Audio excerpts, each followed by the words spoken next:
গঙ্গাসাগরে গিয়েছেন মুখ্যমন্ত্রী মমতা বন্দ্যোপাধ্যায় এবং এই মুহূর্তে তিনি রয়েছেন কপিল মুনির আশ্রমে। সেই ছবি আপনাদের দেখাচ্ছি।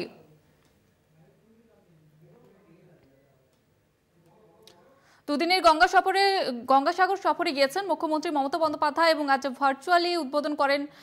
আজকে সেখানে গিয়ে তিনি গঙ্গাসাগর মেলা উদ্বোধন করেন এবং সেখানে এই মুহূর্তে তিনি কপিল মুনির আশ্রমে গিয়েছেন। সেই ছবি দেখছেন আপনারা।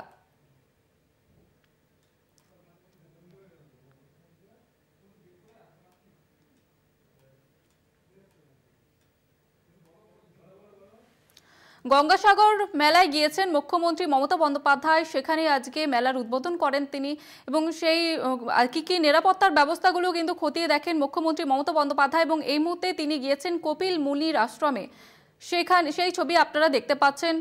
একাধিক বৈঠকও রয়েছে, প্রশাসনিক বৈঠকও রয়েছে মুখ্যমন্ত্রী মমতা বন্দ্যোপাধ্যায়ের সঙ্গে এই মেলা সংক্রান্ত এবং এই মুহূর্তে কপিল মুনির আশ্রমে গিয়েছেন মুখ্যমন্ত্রী মমতা বন্দ্যোপাধ্যায়।